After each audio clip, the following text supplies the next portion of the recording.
So, why do you like this? No. Look at me. Look at me. What is so cool about Power? Why is she decisively winning popularity polls by wide margins? The vast majority of Chainsaw Man fans, they seem to feel Power is the best character in the series, the greatest addition to this depraved-ass story. I agree. So today, let's talk about why Power does in fact deserve her top spot. So, just to start, Power is unique and in many ways kind of a parody of the standard main character adjacent waifu, if you will, kind of love interest in the current anime meta. I mean, obviously you have the feminine appearance and conformity to typical gender roles contrasted by much more masculine traits and her personality. As for the feminine appearance, Power herself could be copyright striked for being almost a carbon copy of Zero Two from Darling in the Franxx, one of the most recognizable women in modern anime, as a lot of you know. When it comes to marketing and practice, recognizability and familiar themes tend to be more effective when garnering and maintaining attention, which Chainsaw Man as a series has done very well. So Power's appearance was clearly calculated in this respect. On top of this, Power is shown in most cases to conform to those typical gender roles, as I mentioned, the most obvious of which is her being very dependent on Denji and Akai, especially in casual home settings. We see this early on when she depends on Denji to save her and her cat from I believe it was the owl devil. No, the bat devil. While she plays, I guess, the helpless damsel in distress. I originally wrote this off as sort of a narrative outlier until later in the story where we see her depending on Denji for almost all of her problems, namely her persistent trauma response to their fight with the Darkness Devil. And for those of you that are caught up on Chainsaw Man, we don't blame Power for being a little messed up after that one. So this too would have been overlooked if not for the fact that her male counterparts all bottled up their feelings about this event and seemed to move on from it with the quickness, to be honest, a stark contrast to Power's response. And this is interesting because it strikes me as the author doing the narrative equivalent of shouting Power's stereotypical emotional and male-dependent nature from the rooftops. Like it's like a giant like blimp at this point.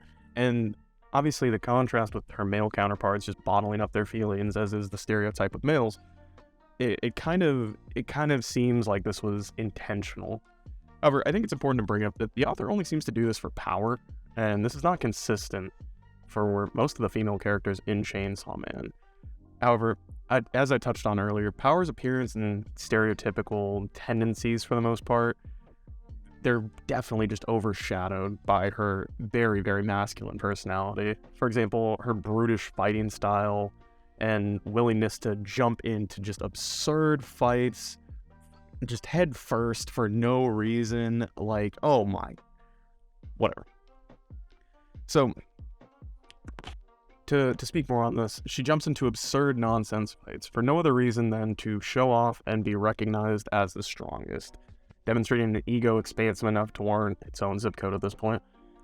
And further to this, Power utilizes most of her screen time being particularly crude, expressing herself, and at times is just downright gross, going so far as to pride herself neglecting the most basic hygiene practices, which makes sense, as she basically was living as a wild animal in the forest before Makima took pity on this poor creature and enslaved her out of pure altruism.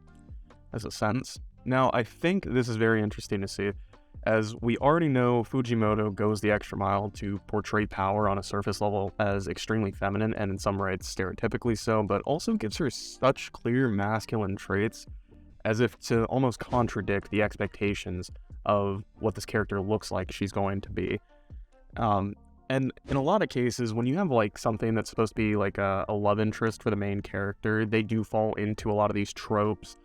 And it's really interesting to see Fujimoto kind of break away from that. This is actually part of why Power is such an enjoyable part of the story, not only because she is unique in her deviation from the love interest stereotypical tropes that we see in a lot of anime, but also as both a compelling character and a much-needed source of levity in an otherwise bleak story.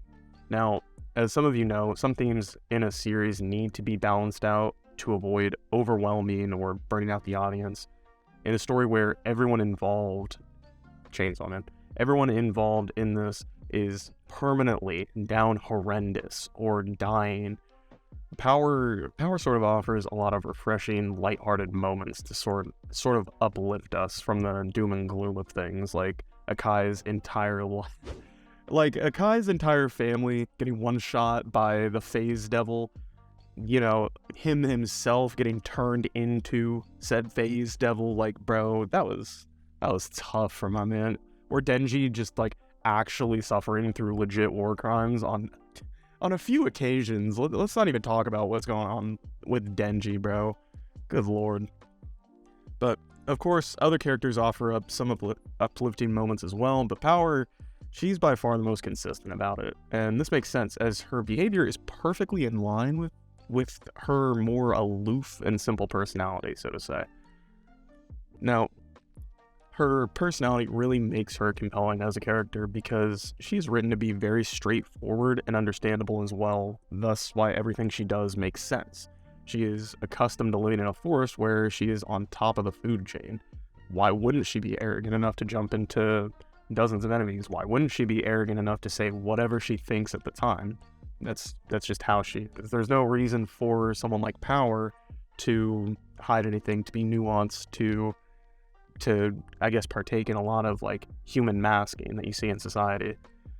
And again, it's kind of interesting. She has no interest in humans or their society. She has negative social skills, further reason for why she's so blunt and straightforward. And this is frequently put on display whenever anyone tries to interact with her. Nothing about her behavior indicates forethought or consideration of social norms, or even that she picks up on social cues at all. She does it about as well as a T-Rex. The only reason she can communicate somewhat effectively is because subtlety is a foreign language to her. Power consistently blurts out exactly what she's thinking and feeling in such a blunt and straightforward way that there's really no room to misinterpret anything she says, ever.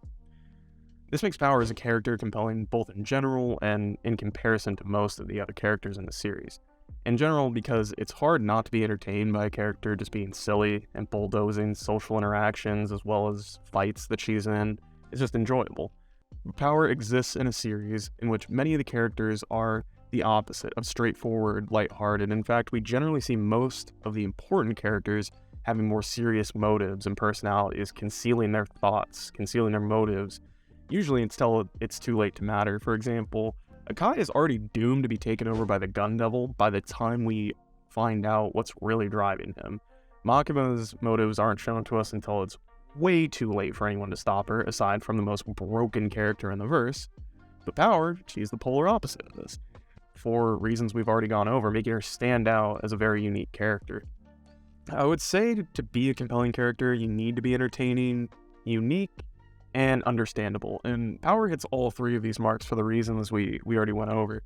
Power is a character who has something most fans can enjoy, being funny and mostly entertaining even when she's, shown independently.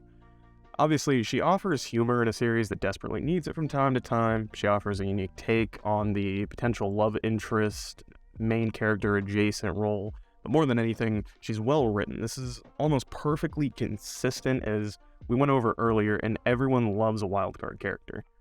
Someone who doesn't properly fit into the cast, but makes it work anyway.